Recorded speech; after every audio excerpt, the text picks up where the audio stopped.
ग्रंथराज श्रीमद् भगवद गीता थारू अध्याय 18 श्लोक संख्या 51, 52, 53। इस श्लोक को समझेंगे। भगवान कह रहे हैं बुद्धिया विशुद्धया युक्तो। सबसे पहली बात भगवान क्या कह रहे हैं कि व्यक्ति कैसा हो, विशुद्ध बुद्धि से युक्त हो। सबसे पहले क्या, विशुद्ध बुद्धि से युक्त हो। फिर दूसरी बात भगवान कह रहे हैं धृत्या आत्मानम नियम्य चा, धैर्य के द्वारा अपने मन को बस में करे।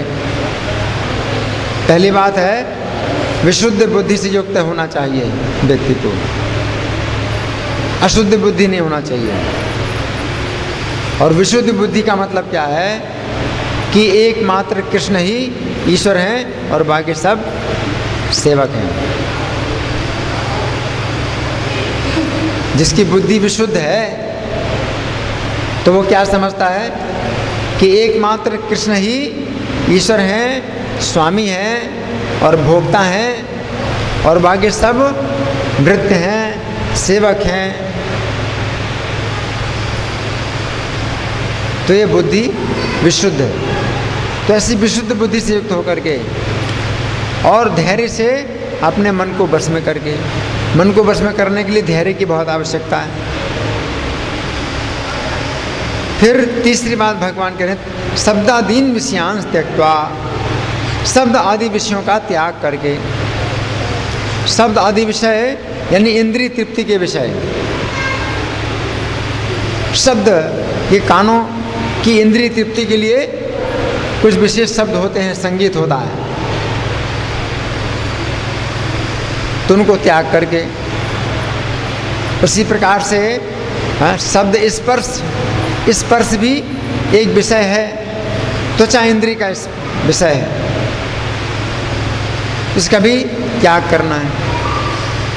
रूप ये भी एक इंद्रिय का विषय है। कौन सी इंद्रिय का? नेत्र। नेत्र इंद्रिय का विषय रूप है। तो रूप देने की बड़ी इच्छा होती है, सुंदर रूप देखने की इच्छा होती है। शब्द स्पर्श रूप रस, और एक विषय है रस। आप खाते हैं कुछ तो उसमें आपको कोई स्वाद मिलता है तो उसको भोगने की बड़ी इच्छा होती है कि ये स्वाद मिले। और फिर है गंध। कुछ ऐसी चीज़ें हैं जिनकी सुगंध नासिका को बड़ी अच्छी लगती है और आप चाहते हैं कि ऐसी सुगंध हमेशा मिलती रहे। तो भगवान कह रहे हैं कि इन पांचों प्रकार के शब्दों का त्याग करके, मतलब इंद्रिय तृप्ति के लिए, इंद्रिय तृप्ति के लिए कोई शब्द नहीं सुनना है। इंद्रिय तृप्ति के लिए किसी चीज़ का स्पर्श नहीं करना है। इंद्रिय तृप्ति के लिए किसी का रूप नहीं देखना है। इंद्रिय तृप्ति के लिए कोई चीज़ खाना नहीं। इंद्रिय तृप्ति के लिए कोई सुगंध नहीं सूंघना। तो ये है शब्द आदीन विषयांश त्यक्त्वा, शब्द आदि पांचों विषयों का त्याग करके। इसके बाद भगवान के राग द्वेष और विदर्शचा, राग और द्वेष को भी छोड़ना पड़ेगा। राग द्वेष को भी छोड़ना पड़ेगा। अगर राग है तो द्वेष भी होगा। आपको अगर राग है, अपने शरीर से राग है, दूसरों के शरीर से फिर द्वेष होता है। अपने देश से अगर राग है तो दूसरे देशों से द्वेष होता है। तो भगवान कह रहे हैं कि अगर भगवान को पाना चाहते हो तो राग और द्वेष दोनों छोड़ दो। विविक्त सेवी, इसके बाद क्या है विविक्त सेवी। विविक्त सेवी का मतलब है एकांत में रहने का स्वभाव, जिसका स्वभाव एकांत में रहने का बन जाता है उसे कहते हैं विविक्त सेवी। इसके बाद लघ्वासी। लघ्वासी का मतलब है थोड़ा भोजन करने वाला। लघ्वासी यदि वा काय मानसा, तो अपनी वाणी और शरीर और मन को नियंत्रित करके सब विमुच यदि वा काय मानसा ध्यान योग परो नित्यम। इसके बाद नित्य ध्यान योग के परायण हो।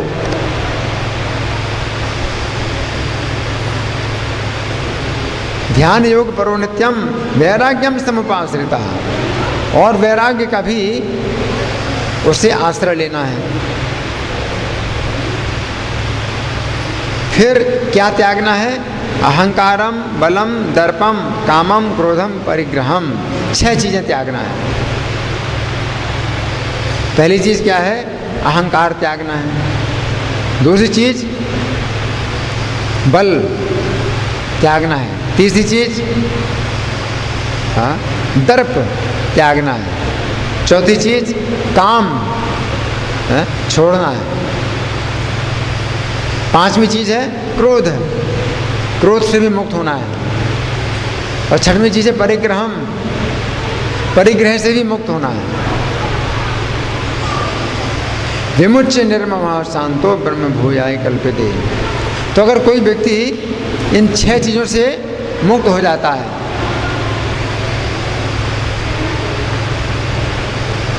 विमुच्य निर्ममः शांतो, और फिर निर्मम हो जाता है।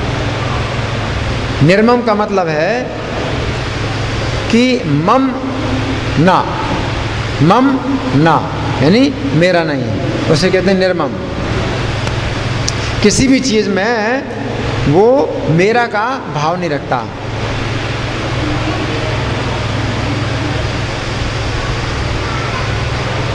निर्मम का मतलब है कि इसमें ममकार नहीं है, ममता नहीं है किसी भी चीज़ में। विमुच्य निर्ममा शांतो, तो वो शांति, वो शांत है। ब्रह्म भूयाय कल्पते, तो ब्रह्मभूत होने के योग्य बन जाता है। तो यहाँ तात्पर्य में प्रभुपाद लिखते हैं, जो मनुष्य बुद्धि द्वारा शुद्ध हो जाता है वो अपने आप को सत्व गुण में अधिष्ठित कर लेता है। प्रभुपाद क्या कह रहे हैं कि अगर आपकी बुद्धि शुद्ध हो गई है तो फिर आप अपने को सत्व गुण में अधिष्ठित कर लेते हैं। सत्व गुण में प्रसन्नता आती है। सत्व गुण में प्रसन्नता आती है। स्थितम सत्वे प्रसीदति। चेत एते अनाविद्धम स्थितम सत्वे प्रसीदति। सत्व गुण में कोई व्यक्ति आ जाता है तो प्रसन्न हो जाता है। आगे इस प्रकार वह मन को वश में करके सदैव समाधि में रहता है। तो यहाँ पर कहा क्या है? ध्यान योग परो, ध्यान योग परो, ध्यान योग के परायण। तो प्रभुपाद लिखते हैं कि वह इंद्रिय तृप्ति के विषयों के प्रति आसक्त नहीं होता है और अपने कार्यों में राग तथा द्वेष से मुक्त होता है। राग द्वेष विदर्शचा। ऐसा विरक्त व्यक्ति स्वभावतः एकांत स्थान में रहना पसंद करता है। तो इस श्लोक में भगवान ने क्या कहा है? विविक्त से भी एकांत स्थान में रहना पसंद करता है, विविक्त से भी, और आवश्यकता से अधिक खाता नहीं। तो इस श्लोक में शब्द क्या है विविक्त सेवी के बाद? लघ्वासी। लघ्वासी का मतलब है थोड़ा खाने वाला। आवश्यकता से अधिक खाता नहीं और अपने शरीर तथा मन की गतिविधियों पर नियंत्रण रखता है। लघ्वासी का यही मतलब है कि शरीर और मन का भी अच्छी प्रकार से पालन हो और साथ साथ थोड़ा भी खाएं। आगे वो मिथ्या अहंकार से रहित होता है। तो भगवान ने कहा अहंकारम विमुच्य, अहंकार का त्याग करना है।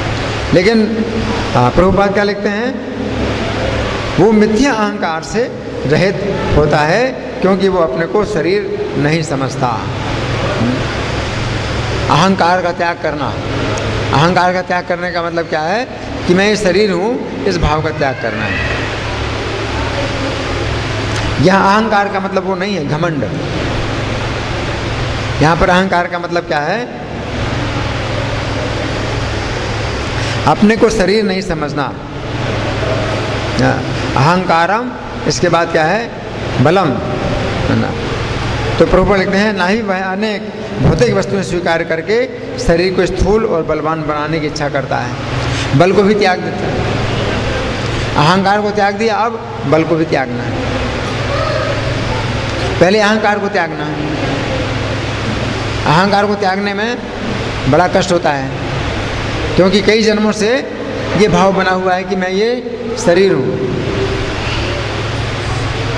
अब अगर कहा जाए कि आप इस अहंकार का त्याग करो, मैं शरीर नहीं हूँ, इस भावना में, तो बड़ा मुश्किल लगता है। तो अहंकारम बलम, अब अहंकार त्याग दिया, लेकिन फिर मोह पैदा होता है बल के प्रति कि अगर मैं कम भोजन करूंगा तो मेरा शारीरिक बल घट जाएगा।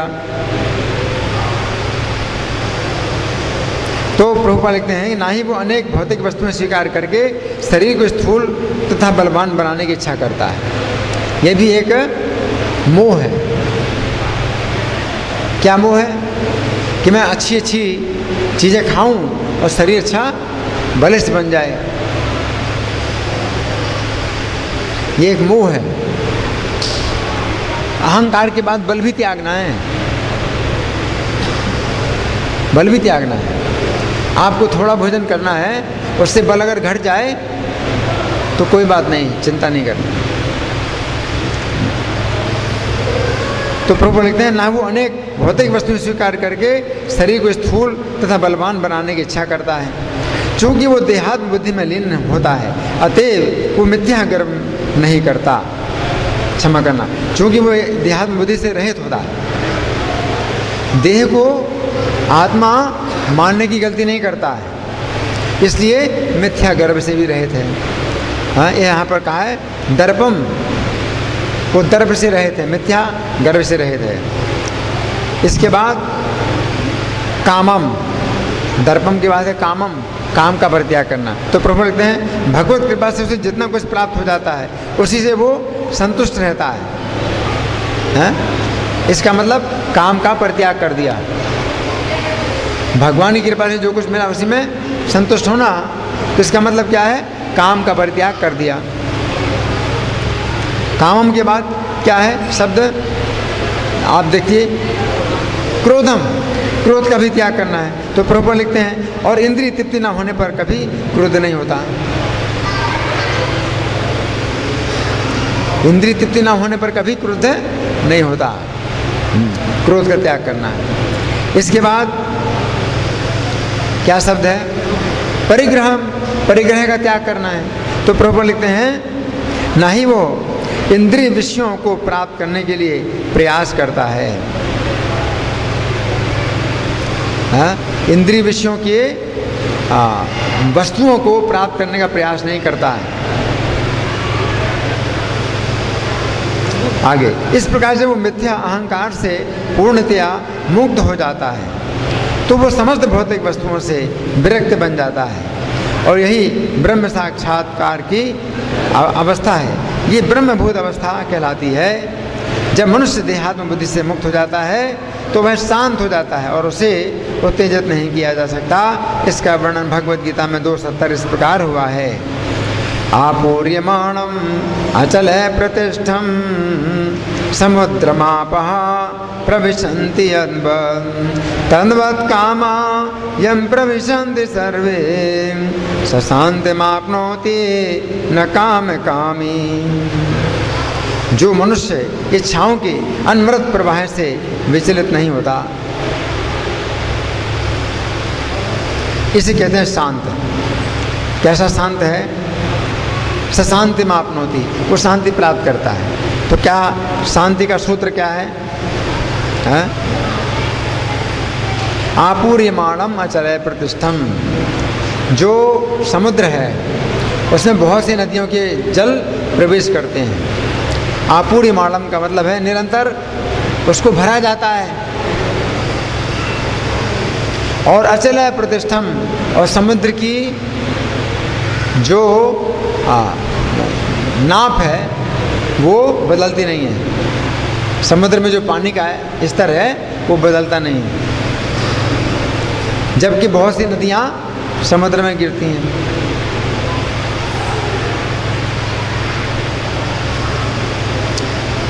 समुद्र शांत रहता है, उसी तरह केवल वही शांति प्राप्त कर सकता है, वो नहीं जो ऐसी इच्छाओं की तुष्टि के लिए निरंतर उद्योग करता रहता है।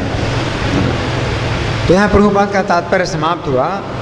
तो ये 3 श्लोक जो भगवान बोल रहे हैं, तो प्रभुपाद तो इन श्लोकों की व्याख्या भक्ति में कर रहे हैं, लेकिन वास्तव में ये 3 श्लोक कौन सी विधि का वर्णन कर रहे हैं? संन्यास की विधि। क्योंकि इस अध्याय के पहले श्लोक में अर्जुन ने क्या कहा था कि मैं संन्यास के तत्व को, त्याग के तत्व को पृथक पृथक जानना चाहता हूँ। अर्जुन ने क्या कहा था कि मैं संन्यास के तत्व को, त्याग के तत्व को अलग अलग जानना चाहता हूँ। अर्जुन क्यों जानना चाहते हैं? क्योंकि अर्जुन दिखाना चाहते, सिखाना चाहते पूरी दुनिया को कि कैसे प्रश्न करना चाहिए भगवान से।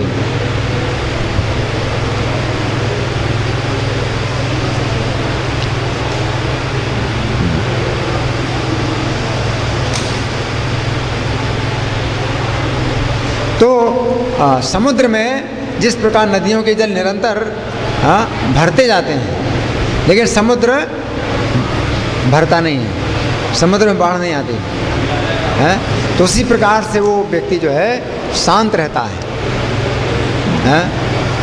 तद्वत कामायम प्रविशन्ति सर्वे, सब काम उसके अंदर उसी प्रकार प्रवेश करते हैं जैसे समुद्र में नदियों के जल प्रवेश करते हैं। बहुत बढ़िया उदाहरण दिया प्रभुपाद भगवान ने, समुद्र का उदाहरण दिया है। समुद्र में बहुत सी नदियाँ प्रवेश करती हैं, कितना पानी आ रहा है, लेकिन समुद्र का धरातल क्या ऊंचा उठता है? पानी का धरातल क्या ऊपर उठता है? नहीं उठता।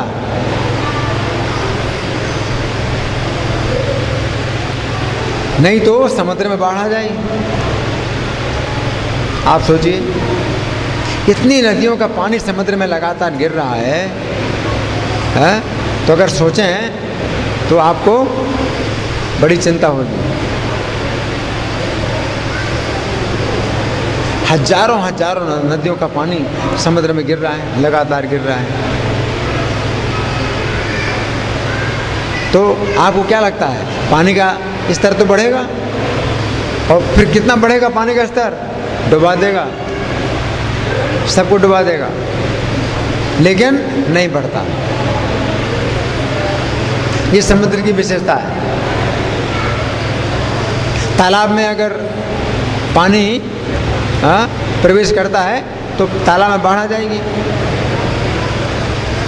नदियों में भी बाढ़ आ जाती है जब पानी ज़्यादा होता है। ये समुद्र में कोई बाढ़ नहीं।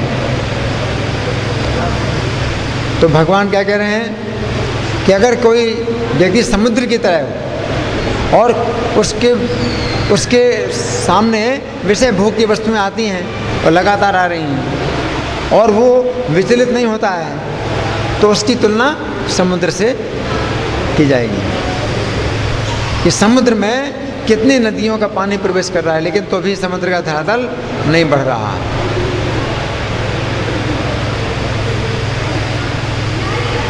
तो भगवान क्या कहते हैं? सशांति मापनोति न काम कामी। तो वही व्यक्ति शांति प्राप्त करता है, काम कामी नहीं। कामनाओं की कामना करने वाला व्यक्ति शांति प्राप्त नहीं करता है ना।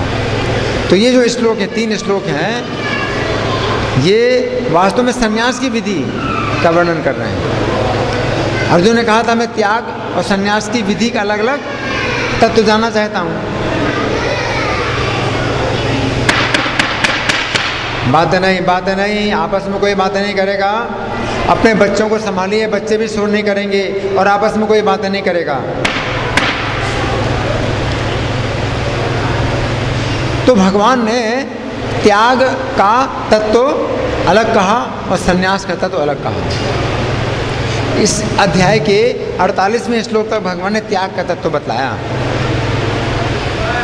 विस्तार पूर्वक। अब संन्यास का तत्व भगवान बता रहे हैं संक्षेप में। श्लोक संख्या 49 से लेकर के 55 तक 7 श्लोक संन्यास के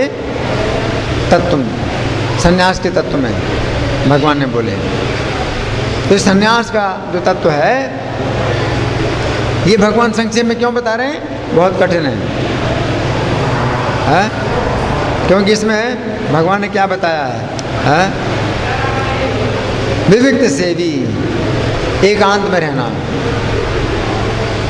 ये संन्यास की विधि में क्या होता है? व्यक्ति को एकांत में रहना होता है। एकांत में भी 2 व्यक्ति नहीं, अकेला।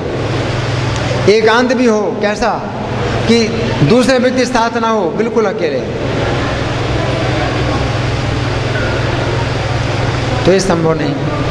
विविक्त सेवी लघुभाषी, और बहुत थोड़ा भोजन करे।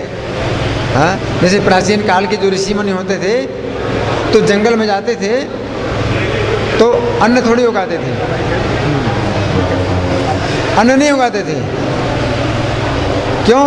ध्यान योग परो नित्यम, निरंतर ध्यान में लगे रहे। अब अन्न कौन उगाएगा? जंगल में अन्न कौन उगाएगा? वो तो अकेला है।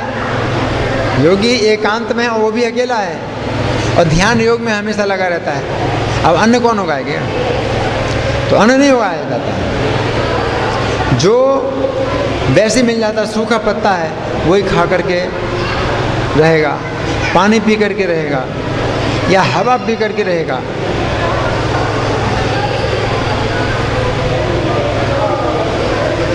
तो बहुत मुश्किल है। तो भगवान ने इस विधि का वर्णन संक्षेप में इसलिए किया है कि इस विधि का पालन नहीं किया जा सकता। आप सोचिए, क्या आप जंगल में रह सकते हैं? नहीं रह सकते। और जंगल में अगर मान लो रहें तो आप अन्न नहीं उगा सकते। आपको कहा जाए अन्न नहीं उगा सकते, अन्न मत उगाइए, तो फिर क्या खाएंगे? क्या गाय पालना है? नहीं, आप गाय को ही नहीं पाल सकते।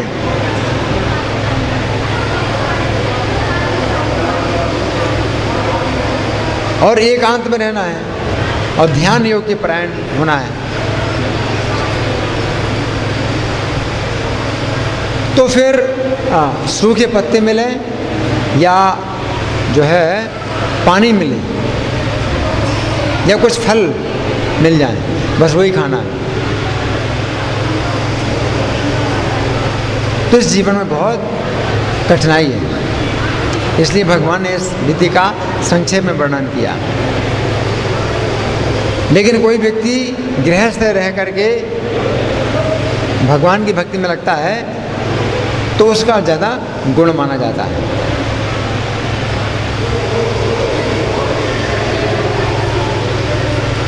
भगवान की भक्ति में लगा है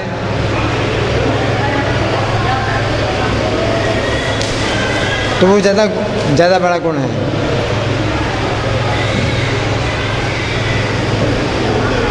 तो संन्यास की विधि बहुत मुश्किल है। हाँ, विविक्त सेवी लघुभाषी, लघु बहुत थोड़ा खाना है। यतवा काय मानसा, अपनी वाणी और शरीर और मन को जीत करके।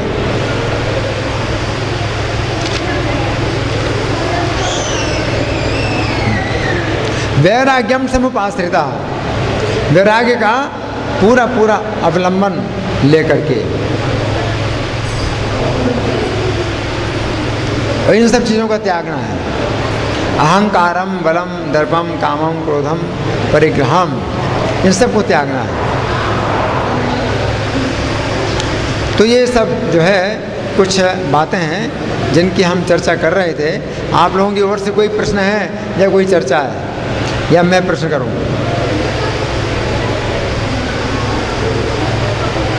मैं प्रश्न करूं? हाँ बोलिए। हैं?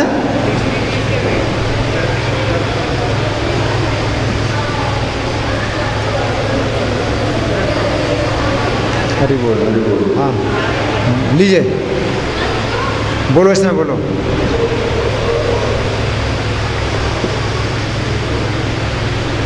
तीसरी चीज़ क्या गई थी जो त्याग के विषय में थी, वो कर्म में सुनाई नहीं दिया? नहीं सुनाई दिया, श्लोक में लिखा है। श्लोक में देखो क्या लिखा है। तीसरी चीज़ क्या है? पहली चीज़ क्या है? अहंकारम। दूसरी चीज़ है बलम, और तीसरी चीज़ है दर्पम। दर्पम, अहंकार, बल, दर्प। और दर्प को प्रभुपाद क्या समझाते हैं? देखिए, इसमें है ना ही वह अहंकारम बलम, हाँ, मिथ्या गर्व। मिथ्या गर्व नहीं करता। दर्प का मतलब मिथ्या गर्व नहीं करता, वो मिथ्या गर्व नहीं करता। हाँ, क्योंकि इस भौतिक संसार में जो कुछ भी प्राप्त हुआ है वो हमें स्थायी रूप से नहीं प्राप्त हुआ। लेकिन आप सोचते हैं कि आपको 10,000 रुपये मिल गए, 10 करोड़ रुपए मिल गए, हाँ, तो आप अपने को बड़ा सुखी समझते हैं। तो ये मिथ्या गर्व है, ये सच्चा नहीं है ना, मिथ्या गर्व। तो मिथ्या गर्व का त्याग करना है, दर्प का त्याग करना है। ठीक है?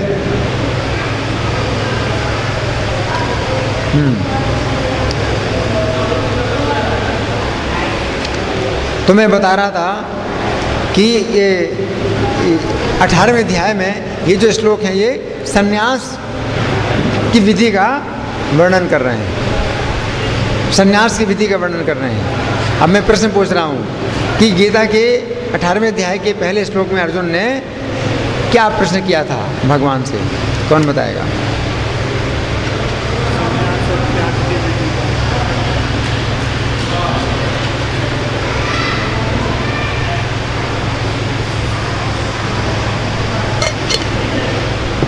हाँ जी, अर्जुन ने क्या प्रश्न किया? ऐसा अध्याय 18 के पहले श्लोक में अर्जुन ने क्या प्रश्न किया? कौन बताएगा? संन्यास का तत्व और त्याग का तत्व अलग अलग बताइए। संन्यास का तत्व और त्याग का तत्व अलग अलग बताइए। तो भगवान ने त्याग का तत्व अलग बताया। तो 18वें अध्याय के शुरुआत से 48 श्लोक तक भगवान ने त्याग का तत्व बताया। त्याग। अब 49वें श्लोक से 55वें श्लोक तक कितने श्लोक हुए? श्लोक संख्या 49 से लेकर के 55 तक कितने श्लोक हुए? 6 हुए। फिर से हिसाब लगाओ, 7 हो गए। 48वें श्लोक से 55 तक 7 श्लोक हुए। नहीं, 49वें श्लोक से 55 तक 7 श्लोक हुए। इन 7 श्लोकों में भगवान ने संन्यास का तत्व बताया। और संन्यास का तत्व बहुत कठिन है? क्यों? संन्यास का तत्व बहुत कठिन है, क्यों? इसमें भगवान ने जो बताई बातें उनमें से कुछ बताइए। क्या बातें बताई? एकांतवास करना, और एकांत में भी बिल्कुल अकेले रहना। हाँ, मुश्किल है ना। भक्ति में आप जितना अधिक से अधिक आपके साथ लोग होते हैं उतना ही सफलता मिलेगी। भक्ति में आप हर जगह कर सकते हैं भक्ति।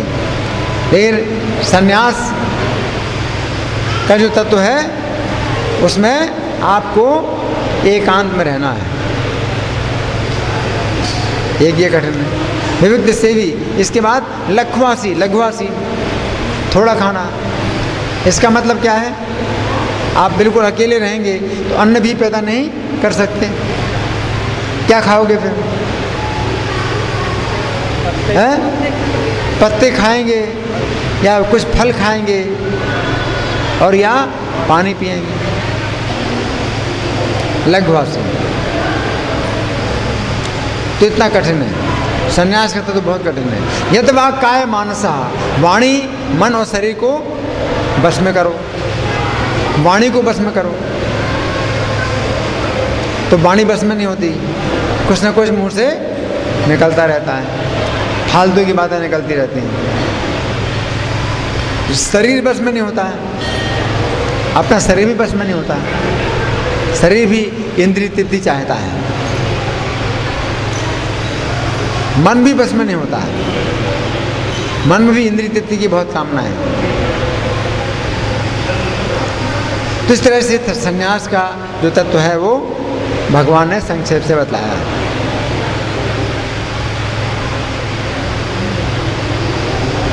और 55वें श्लोक के बाद फिर से 56वें श्लोक में भगवान फिर से भक्ति की चर्चा करते हैं। अगर प्रारंभ में ही आप भक्ति का अभ्यास करते हैं तो आपको भगवान की प्राप्ति बड़ी जल्दी हो जाएगी।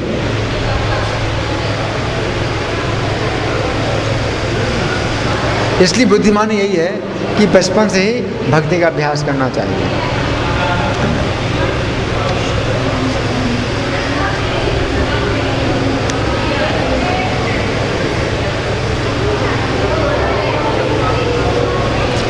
ये 5 चीज़ें हैं, अहंकारम, बलम, दर्पम, कामम, क्रोधम, परिग्रहम। 6 चीज़ें।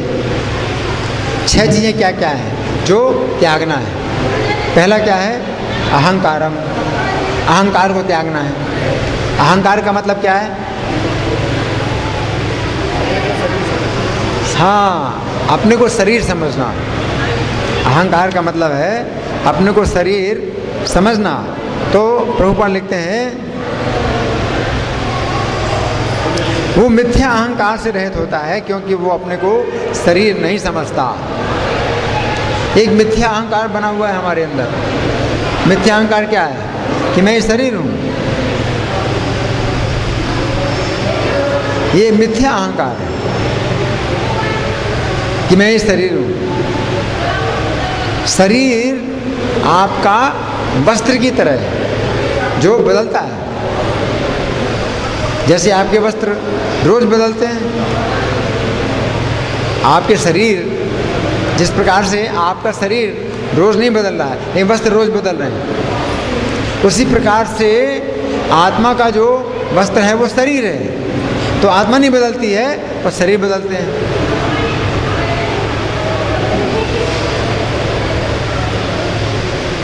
तो ये जो गलत विचार है कि मैं ये शरीर हूँ, इसको त्यागना है। जैसे आप अपने को वस्त्र कहें कि मैं ये वस्त्र हूँ, मैं कुर्ता हूँ, मैं धोती हूँ। आप धोती कुर्ता पहने तो आप कहें मैं धोती कुर्ता हूँ, कोई अर्थ नहीं है। मैं धोती कुर्ता थोड़ी हूँ। या पैंट शर्ट पहने आप कहें मैं पैंट शर्ट हूँ। आप पैंट शर्ट तो रोज बदल रहे हैं, तो अपने को पैंट शर्ट समझना तो बहुत गलत है। उसी प्रकार से अपने को शरीर समझना बहुत गलत है, तो शरीर भी बदल रहा है। तो शरीर क्या है? वस्त्र की तरह। शरीर वस्त्र की तरह। वस्त्र आपके रोज बदलते हैं, नहीं बदलते? अगर आप नहीं बदलते हैं तो वस्त्रों में बदबू आएगी। रोज आपको वस्त्र धोने चाहिए और धुले वस्त्र पहनना चाहिए। तो अहंकार का मतलब क्या है कि हम अपनी पहचान शरीर में ना करें।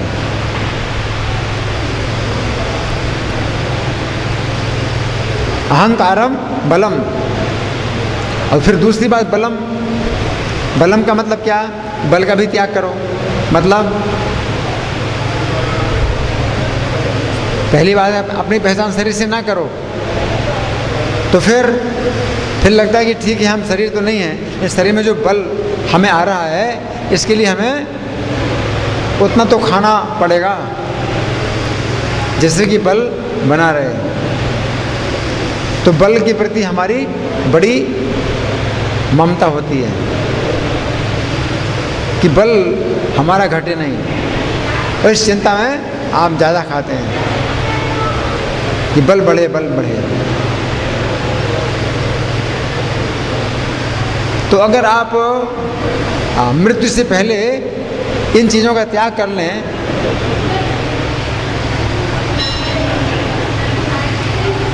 अहंकार, बल, अगर मृत्यु से पहले अगर हमने त्याग कर लिया तो आपको जीवन की सफलता प्राप्त हो गई। अहंकारम बलम,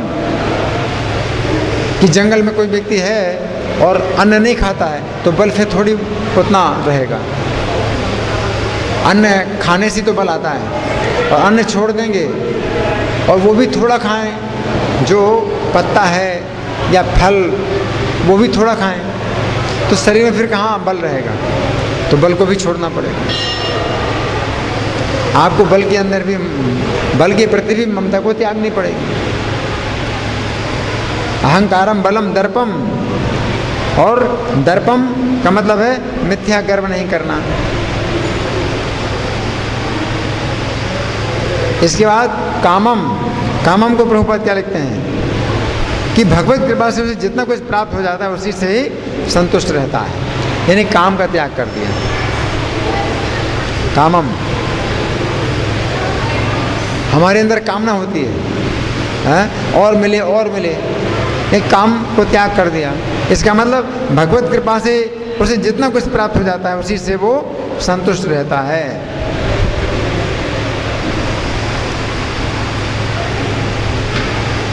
और परिग्रहम, परिग्रहम का मतलब नहीं, कामम क्रोधम, क्रोधम है क्रोध को त्यागना। तो प्रभु लिखते हैं इंद्रिय तृप्ति ना होने पर कभी क्रोध नहीं होता है। इंद्रिय तृप्ति अगर नहीं होती है तो क्रोध आता है। अपनी इंद्रिय तृप्ति में बाधा पड़ती है तो क्रोध आता है। लेकिन भगवान क्या कह रहे हैं कि इंद्रिय तृप्ति न होने पर कभी क्रोध नहीं होता। और फिर परिग्रहम, परिग्रहम का मतलब इंद्रिय तृप्ति की वस्तुओं को इकट्ठा करना। तो प्रभुपाद लिखते हैं ना ही वो इंद्रिय विषयों को प्राप्त करने के लिए प्रयास करता है, इंद्रिय विषयों को प्राप्त करने का प्रयास नहीं करता वो। इसे कहते हैं परिग्रह का त्याग।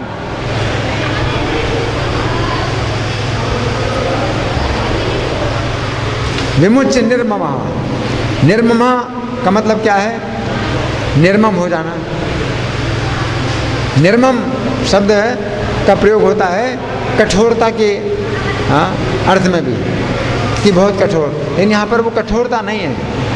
यहाँ पर निर्मम का मतलब क्या है कि मेरा नहीं है, ये भाव।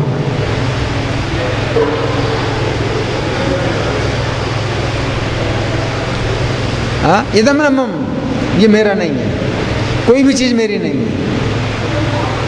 इदम कृष्णाय, इदम नमम, ये सब कृष्ण के लिए, मेरे लिए कुछ नहीं है। इसे कहते हैं निर्मम।